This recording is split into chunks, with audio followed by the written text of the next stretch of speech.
my name is Jenna Reid with Dale Carnegie Training, coming to you from San Diego, California. I am a certified trainer for Dale Carnegie as well as account manager.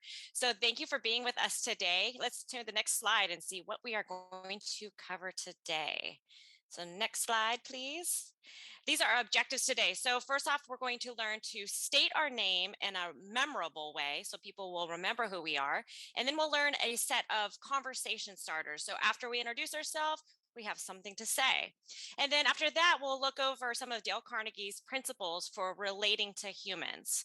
So let's start with stating our name. So next slide. So stating our name with impact. Now, why would it even be important for us to state our name in a way that people would remember? If you'd like, write it in the chat, please. This can be very interactive. Write in the chat, why was this important to us? Oftentimes people say that it's important because to be called on at work, things like that, that you're going to get looked over if people don't know your name, or you walk out of the house and the neighbor's like, hey, buddy. So if we say our name in a way that people remember us, we're more likely to be involved in things. Has anyone had someone call us by our wrong name before? This can get real awkward. And then it's like, do you correct them? How well do you know them? How many more times are you going to meet them?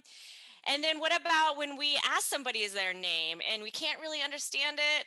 And then we ask again and we can't really understand it. Like, oh, do I ask again? There's something weird about like more than 3 times.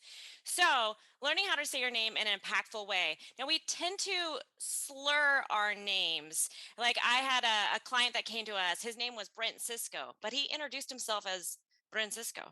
So everyone called us Francisco. And then there was another woman that worked with us named Paula Laguna, and people could not get her name right. So next slide. This is what we taught them. So it's a way of saying our name that people can prepare for it and hear it correctly. So it first starts with, my name is, and we add that pause in there so that the other person can think, okay, wait, a name's coming. Let me prepare to listen. So my name is, we say our first name, Jenna, and then we really punch out that last name, Reid. So making sure that we have a difference between where our first name stops and our last name starts. So to hear it the right way, my name is Jenna Reid. So I know you're not on audio today, but I'd love for you all to practice saying it right now. So please read, my name is, saying your first name, parting it, and punching out your last name. Go. All right, I feel like you all kind of got it. Let's do it one more time, making sure that we really say that last name clearly. Okay, go.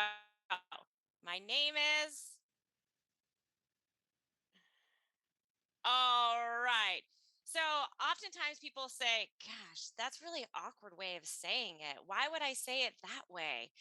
And we get that a lot. And the thing is, it really shows confidence because when we say it that way, we're telling the other person, hey, this is a name you need to remember. You need to remember me. You're going to want to remember me.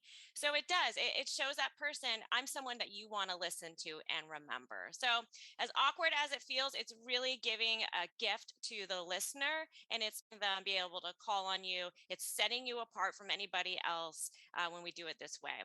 So now that we've introduced ourselves, what next? Let's go to the next slide.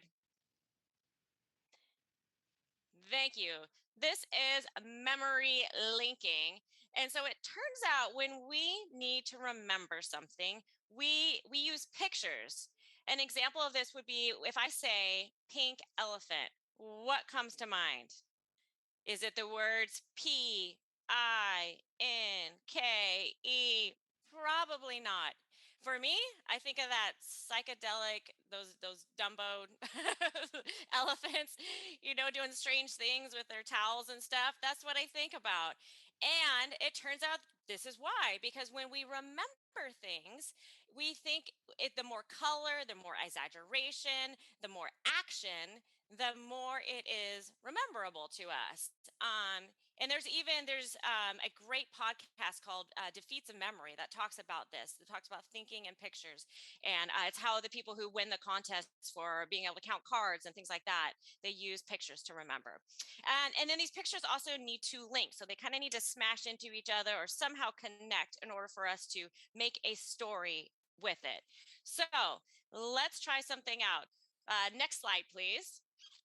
So we're walking down the street and bam, this nameplate lands right in front of us, in front of the sidewalk. And we might have seen this nameplate before. It's like the one at the principal's office, when our kids go there, or maybe on the CEO's office, it's probably gold. So the nameplate, boom, lands in front of us. And then next slide, bam, a house falls into it right in front of us. And this house, all of a sudden, next slide, a family pops out of this house and their dog. And so we look inside that window and we see the dog runs in and he's running around this black and white cat around the table. And the cat runs into that chimney and up into, next slide, this work glove. And then suddenly a plane flies by, next slide, and grabs onto this airplane. But this is no normal airplane. Next slide. This airplane has tennis rackets for wings.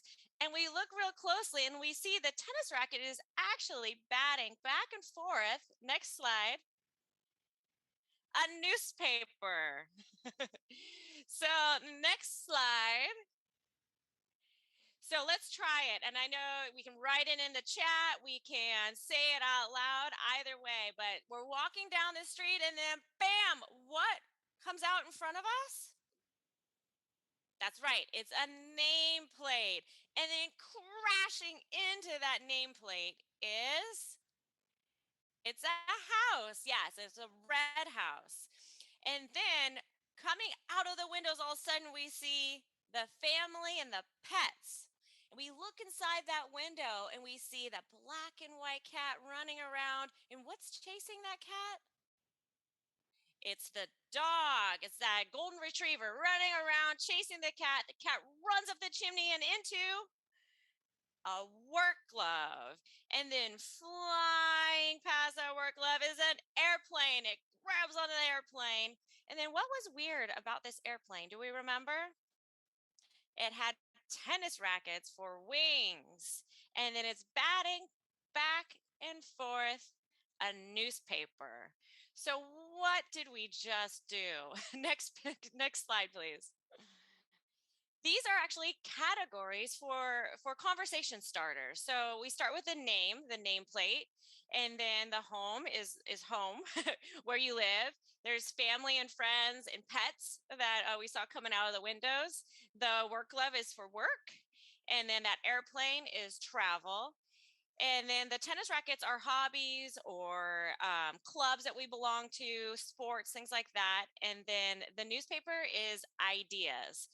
So when we think about these conversation starters, starting with name, what are some questions we could ask about a person's name?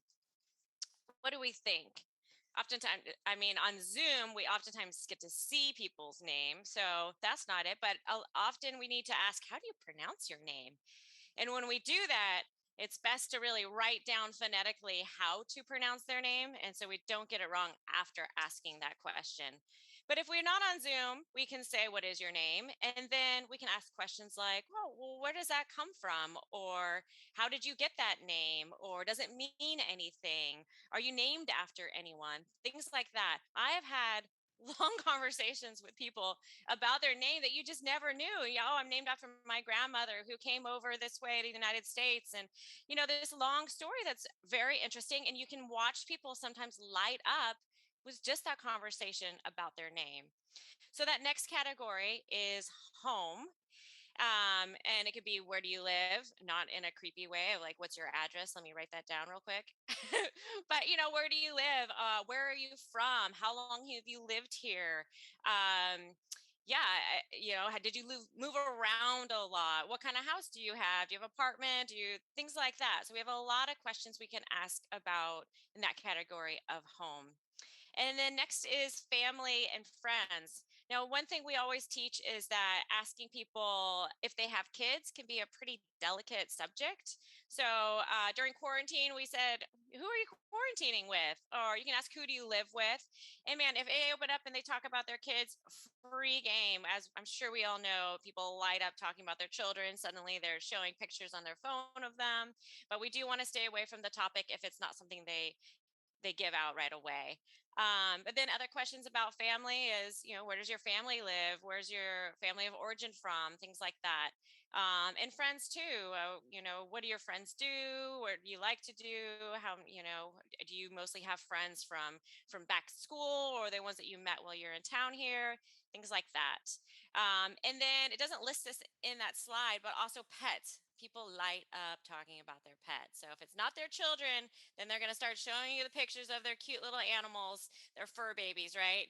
So starting to ask questions about, oh, what made you decide to get that kind of breed? How long have you had it? How old is it? Where'd you get it from? Was that a hard process?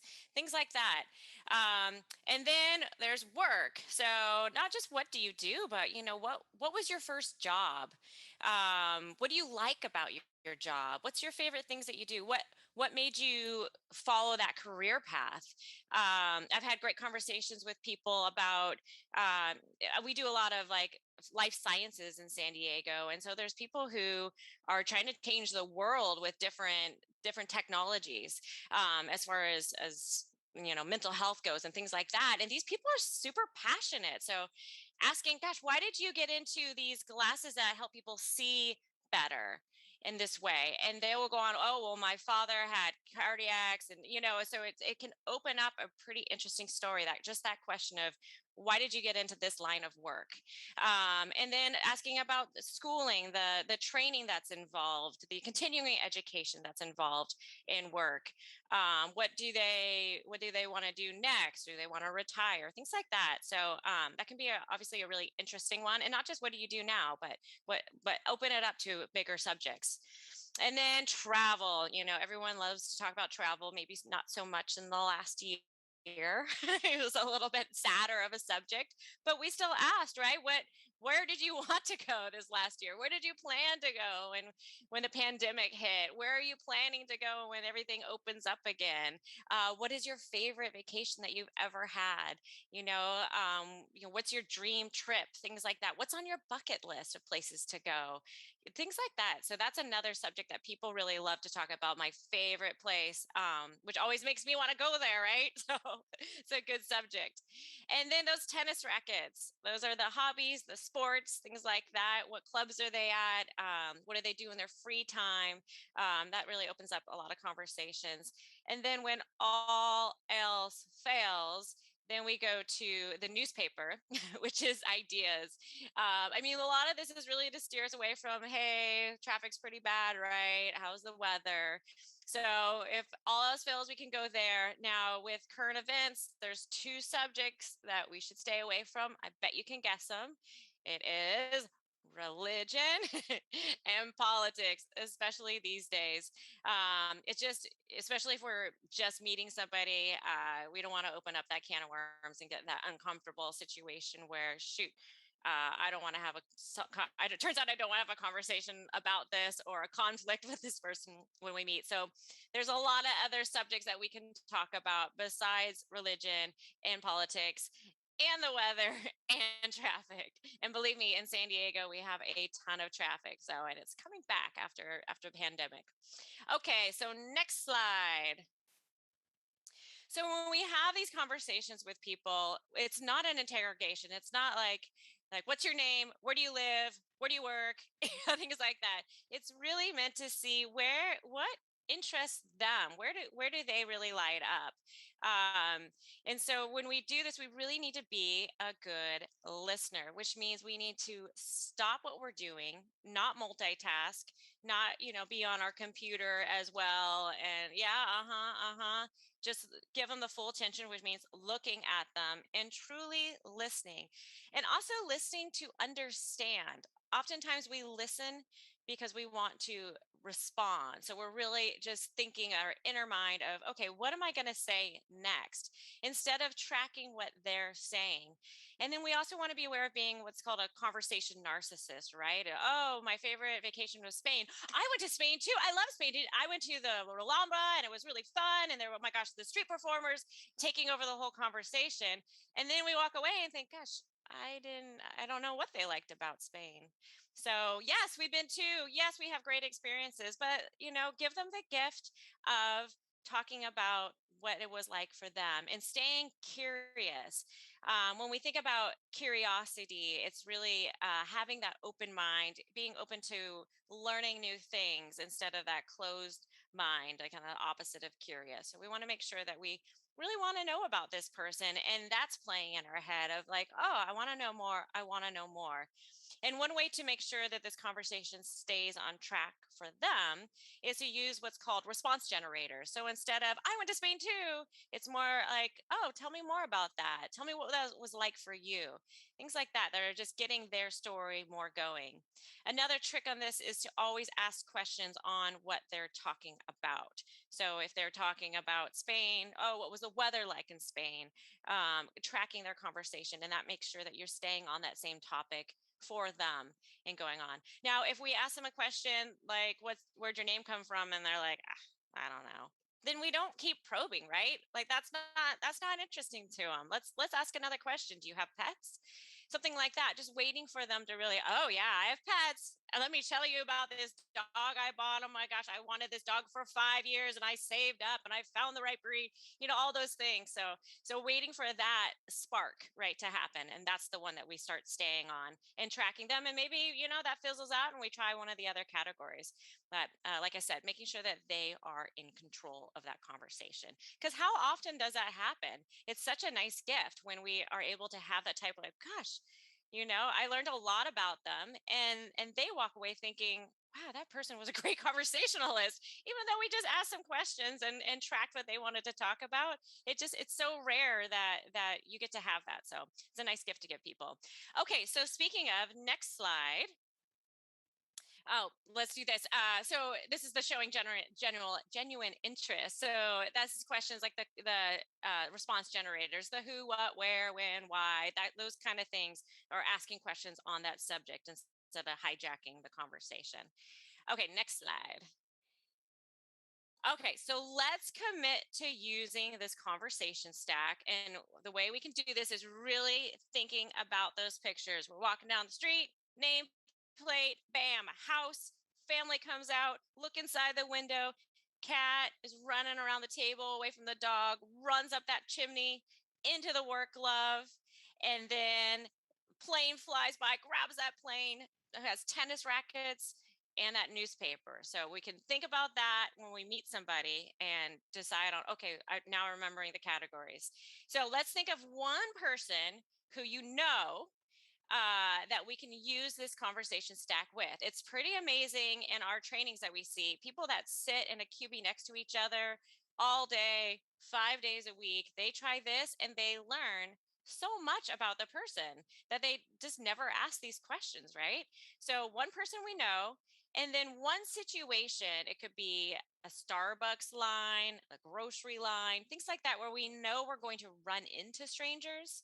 It could be a lot of times we're talking about these Zoom calls. I don't know if any of us showed up to Zoom early and it's just you and one other person. It's like, uh-oh. You're thinking, I got to go get coffee, right? Like you don't want to have that awkward conversation with them. So this is a great place to do it. Show up early, have a conversation. Now that we're back in the offices, maybe it's a meeting, walk in that door a little bit early and talk to a colleague. So one person we know in one situation where we know we'll run into a stranger, let's write it in your chat when you have those two situations that we're going to commit to using this conversation stack tool. So I'll give you a second, write it in the chat, because when we write it down, we're more accountable for ourselves.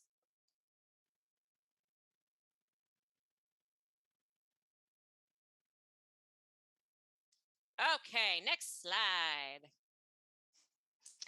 Okay, so now we have introduced ourselves in a way that people are going to remember our name. And then we gave them this gift of having this amazing conversation about things that they are interested in. So these are the human relation principles. And it's the first 9 of the Dale Carnegie. He actually has 30. Dale Carnegie wrote the book, How to Win Friends and Influence People. And get this, 1936.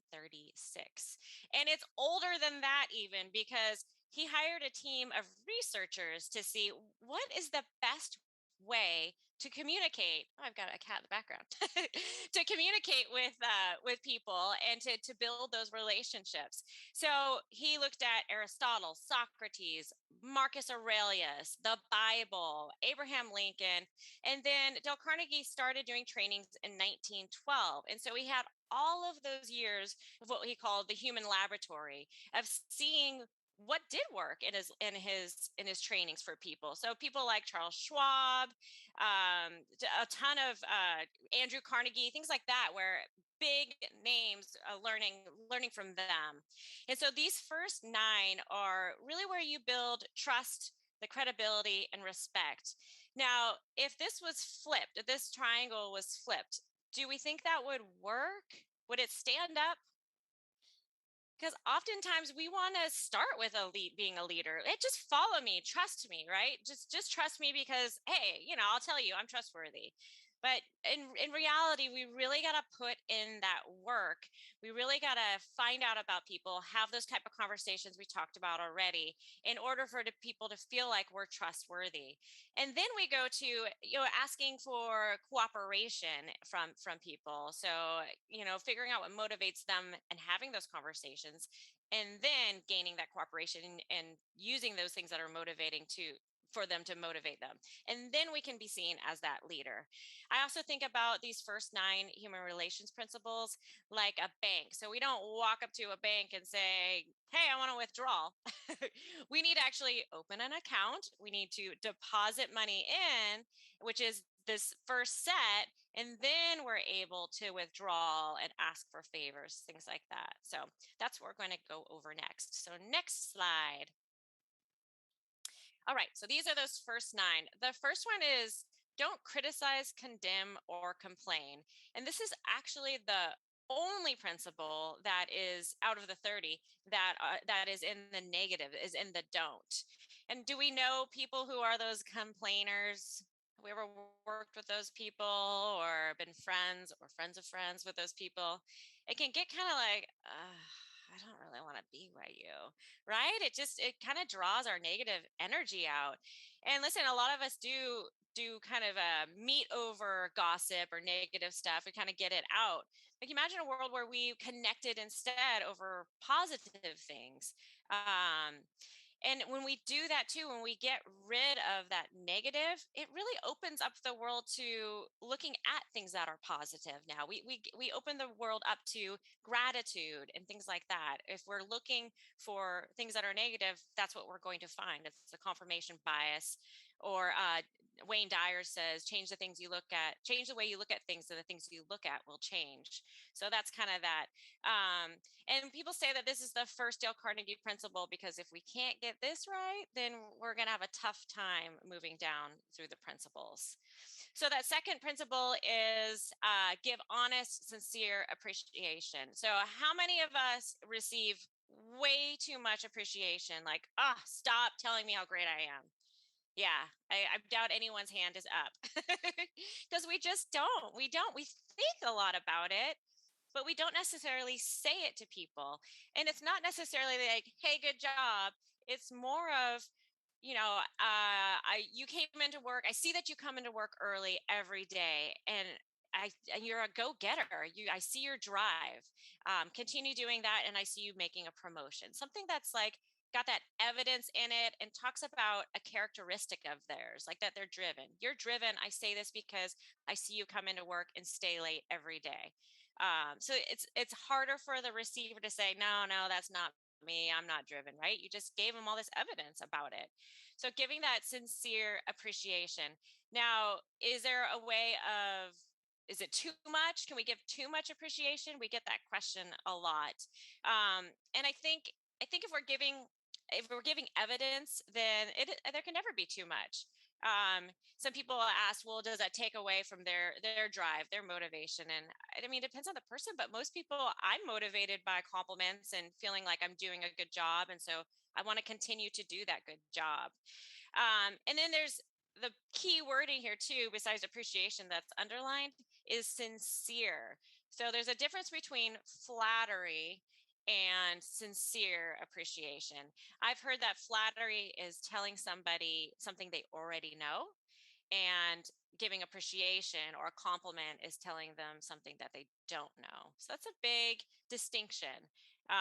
Someone may know they're driven, but they may not know that you know that. It may not be an obvious thing. So really thinking about how can I give them that wow statement that will stick. And if we think about it, I'm sure we can all think about a compliment that we've received in life that has stuck with us, and that the person who gave it to us may not even know that we still think about it today. I've had many people talk about, this one professor said this 20 years ago, that there's ways that people say things that really stick with us.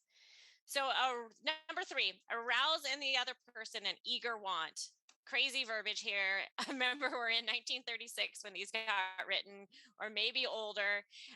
So this is really just figure out what motivates the person, and use that tool to create them, to make them want to do something. Now, it can sound a little manipulative if we're using it, but really what we have to do first is we have to listen to them.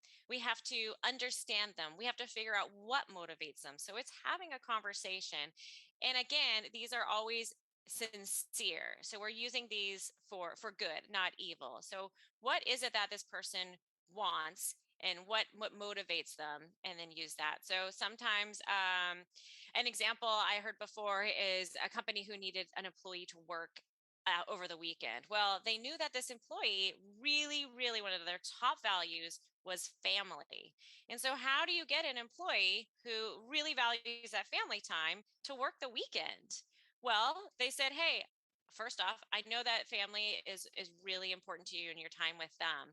We want to know if you can work the weekend, but in return, we want to give you, I know your daughter has soccer practice on Tuesday morning. So I would like to give you a couple Tuesday mornings off so that you're able to enjoy the soccer with her, in to trade for having you to have to work the weekend. So see how we can turn it in a way that yes, it's motivating them to do something that we want them to do, but we're also giving them something, we're understanding them, we're showing the understanding, being understanding of them. So then the next one, number 4, become genuinely interested in other people. So we did a lot of this already with the conversation stack, right? Where we're tracking what's interesting to them. And again, this is genuinely interested in people. And I love this one because it's not be, it's become. So it's actively always pursuing being genuinely interested in other people. Number 5 is the shortest of them all, which is smile. And it does not seem like rocket science to smile, but have we met those people who seem to be, what is it, smile challenged, where they can't quite get it out? And we all have, still some of us are wearing masks, to certain situations, and we can still see, right, when someone's smiling. For me, my eyes get a little get a little older when I smile, so we can definitely see when people are smiling, and we can hear it over the phone. I know sales trainings a lot of times tell people to smile, and they'll have like sticky notes on their computers, smile when you're talking to people, because we hear the difference. And in some of our trainings, we've done things where we have people go off camera and we have them read the same sentence smiling and the same sentence frowning. And the other participants don't know which we said. And we ask, what's the difference? And they're like, well, the other one seemed negative. And it's the same words, right? It's the same words. It's just with a smile or not smile. So continuing to smile, even if maybe we're not feeling it, and it gives that present to the other person. And when people aren't smiling, what do we infer? Oftentimes we infer that they are in a bad mood, or maybe even they don't like us. Our inner critics start talking like, oh, they must not like us. So making sure that people know on the inside, if we like them, if we're happy to see them, that we're showing it on the outside. So then number 6, remember that a person's name is to that person the sweetest and most important sound in any language. So we talked about that. I mean, the name, it's so important. Um, to remember people's names. And there we have tricks to remember people's names. So there's things like association. So we can associate their name with, I have a brother Jordan. So if I meet a Jordan, I can oftentimes remember their name because I picture them with my brother Jordan. You can also do things like every Scot you meet, picture him having Scotch tape on his head or something like that. You can use little tricks on certain names, like Mike, always holding a microphone, that you can remember people's names easier, and using those pictures, right? Those elaborate pictures to remember people's names. We can practice repeating their name and not in that awkward, weird way. You could do, but in a way that, oh, nice to meet you, John. And then later, maybe we can say in our head a few times, like, it was great talking to you, John. So repeating that a couple times in the conversation can really help us remember it. Because haven't we done that before, where you see, another parent at the soccer field or something across, and hey, you.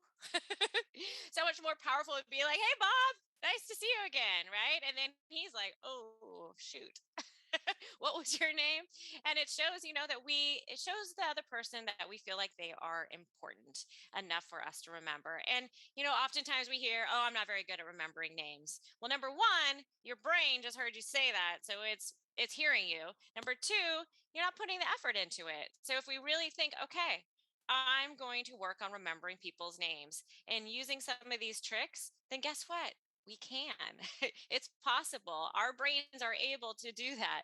And yeah, the pictures can really help doing that. Okay, so number 7, be a good listener. Encourage others to talk about themselves. So again, this is with that conversation stack. We're really wanting to track what they're saying. And we want to be that person, right? We want to be the person that people walk away from and say, wow, that was a really good conversation. They probably talked about themselves most of the time because that's what people like to do.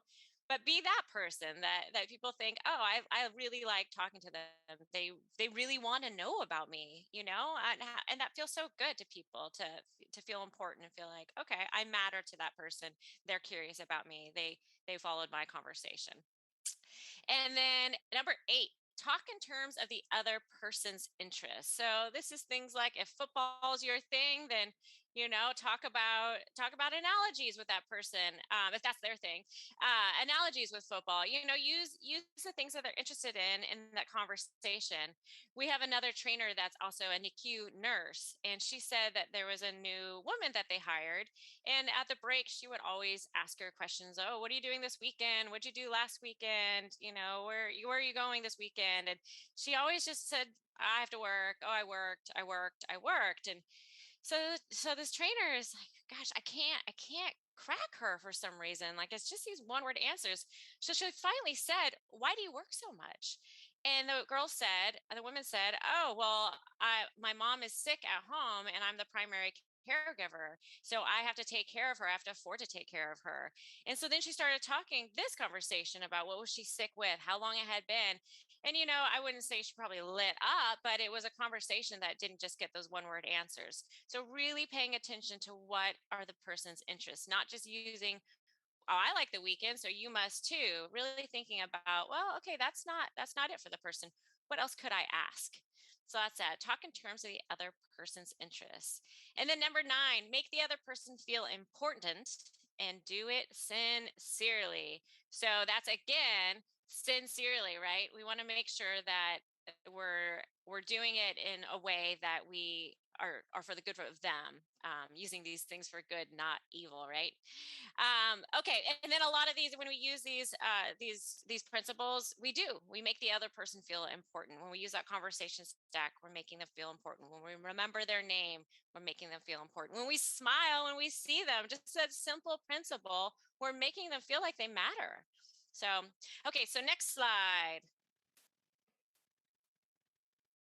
Okay, so let's commit again to using these principles. So let's think for a moment, who is a person that we want a stronger relationship with? Now, it could be a spouse, a partner, it could be our children, it could be a coworker, it could be another parent, it could be anything. So think about a relationship we want to be stronger. It could be a mother-in-law. And then let's think, so how is this relationship? Why is it important to the goals that I want in life? And really think about that for a minute. So this is a relationship that I want stronger. Why do I want it stronger? What would be the benefit? What would be the impact on my life if this relationship was stronger? And then what would be the breakthrough? Now, breakthrough is a strange word. We use it a lot at Dale Carnegie. It's like when we broke the mile, Roger Bannister broke the mile, right? It was like nobody thought it could happen.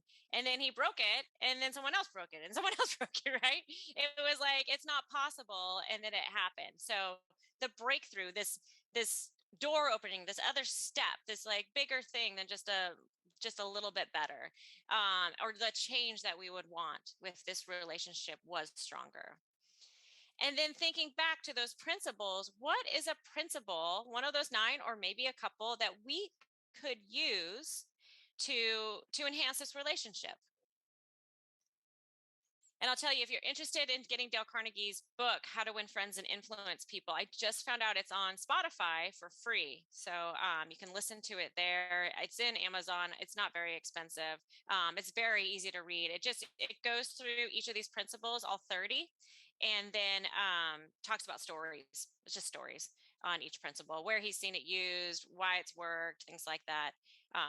So yeah, so you're welcome to get one of those books to go over the principles. All right. So then we have this person, we're thinking about it. We're thinking about why this relationship is important to our goals. We're thinking about what change, desire we see changing.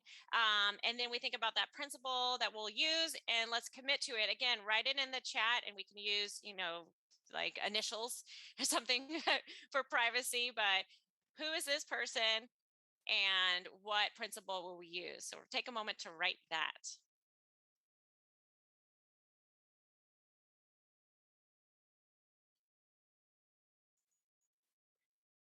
Okay. So my commitment is to use the names, to remember people's names more. I do some trainings where there is 30 people, and using those tricks. Oftentimes, I actually recently had a training. There's only 14 people, and I was rushing to get started. And I start training, and I realized there's only a few names that I knew in the training room. So when I'm calling on people, I could only call on those people. Well, at the break, I thought, oh, shoot, I really need to, make the effort to know more people. Well, the person sitting right in front of me was the CEO. It turns out once I asked her name, I knew who she was. And so I was able to involve her more in the training. And so this is my commitment, is that I want to make sure that I make that effort first thing to remember people's names. It'll help me in my goals because it'll show, one, the importance of remembering people's names. It'll show my customers that they are important. And the breakthrough would be I think it would become a habit for me. It would, if I continue to make that effort, then it would just be my habit to do it. So, and it'll be the remember people's names. So that's the kind of commitment we're looking for you to write in the chat or to think about, so that we don't want to waste these 45 minutes for you. Thanks for changing the slide. Making sure that we didn't waste these 45 minutes for you. So I would love to take some questions. I know we can write in the chat and have any questions for me. How do I break out of my comfort zone? Yes, the comfort zone. We talk about this a lot in Dale Carnegie training. Thank you for the question. It's really having to push. And you know what? It's pushing further than the comfort zone, really, that you snap back. I'm trying to think if I have something here. So we have a piece of paper, if we just do that, it's going to go back, right? But we got to really we got to stretch it. and then it's gonna be different. So pushing ourselves out, and you can find ways to do it that are in safe ways, right? I mean, we a lot of times practice crazy things in our training room so that people go, whoa, and then they come back a little bit better. So yeah, so putting yourself in situations, I mean, improv classes, things like that, depending on what your comfort zone is. Just knowing that, hey, what's the worst that can happen too, and thinking of the why. What is the why behind it? What would be the importance? What would be the impact? What would be the breakthrough if your comfort zone was a little bit bigger? And it's not about breaking out of comfort zone, because we need comfort zones, right? That's where we are most comfortable. But what if we made that area a little bit bigger? That's really the goal, right? And the next question is, how can I communicate with my team better? Good question. Yeah, I think the conversation stack, having those questions, we have something else called an inner view, like inner question. And so it's asking deeper questions about what does that mean to you, things like that, but listening for answers and listening for the values. Because when a lot of people speak, you start to hear what their values are. What are their two top values? And communicating with that way. Treating people like they're a human, right? Not a human capital. So oftentimes it's just, you need to do this, you need to do this, you need to do this. And we take those 2 minutes really to have a conversation about who they are and what matters to them. Man, that goes super far. And that's that bottom part of that triangle of trust, credibility, and respect. And you can get away with so much more once you have that foundation. How can I be more motivated and passionate about the day? Right. Yes. Yes. Well, gratitude practice. I don't know if you've ever tried any of that. There's a few options out there. I mean, Google it. There's probably a billion options. A couple that I love is to think about 3 things that you're grateful for. Think about it in the morning. Think about it at night. You can really it changes the way you look at things, right? Instead of that negative, condemning, complaining, it's thinking about the positive things. You can also think about, there's a tool I've heard about, it's called desire mapping. It's by Danielle Porte, I think. And it's thinking about, like, a good example would be our New Year's resolution list, right? But it's what, so, okay, so I want to make $1 million next year, but why? Think about why. What would that bring for you? What would be the impact? Why is that important? Like, well, I want to be able to go on trips, I want to travel. So really figuring out the she calls it the desire behind it. And that really helps to figure out what does make you passionate. There's another book called The North Star that talks about really figuring out what your North Star is, what drives you. And it's that thing that, whatever that thing is that you do that you lose track of time, that's your North Star. That's the thing that's really important for you. The other gratitude practice that I love is looking at the 5 senses. I've done it before while driving. You think about, what do you hear? What do you smell? What do you taste? What do you see? And what do you touch? And just that is like, brings you so much in the present moment that really helps with gratitude. I mean, so often it's suddenly you hear the birds. They're always there, but we just kind of drown it out with all our other noise. But really thinking about being in the present, when we start planning the day and thinking about the future or worrying about the past, that's really when we start not being positive about our life, not being passionate. There's that saying that the future is a mystery, the past is history, the only time is now. That's the gift is the presence is now. That's why they call it a present. Sorry, I messed that up, but it's a good reminder about that. So if you had to pick one skill to succeed in this, what would it be? Oh, one skill to succeed in. Gosh. Um, I guess I would say confidence in yourself, in what you have to offer. I think that can go far in so many different areas that, I'm sure we've met those people that you can just don't feel right in their skin. And we see it all the time in our trainings, of people that go in the front of the room and they can't make eye contact. And, if we're comfortable with who we are, then we're more likely to push out of that comfort zone. We're more likely to do amazing things. We're more likely to get out of our head and not listen to that noise. We're more likely to introduce ourselves in a way that we know that we need to be remembered. So yeah, I think it's that. I think it's having that confidence within ourselves that, gosh, we have a gift. No matter what, we are a gift to the world. We are valuable, and hear me roar. Looks like that is all the questions for today. So I really appreciate you taking the time to learn some of these Dale Carnegie principles, how to introduce how to introduce yourself in a way that was memorable, and also that conversation stack. So remember that that's how to start a conversation with people that is less awkward and a lot more interesting. So leaving you with this quote: happiness doesn't depend on any external conditions. It is governed by our mental attitude. So if you want more quotes from Dale Carnegie, there's got to be hundreds of them. Then Google it. Thanks for your time. Bye, everybody.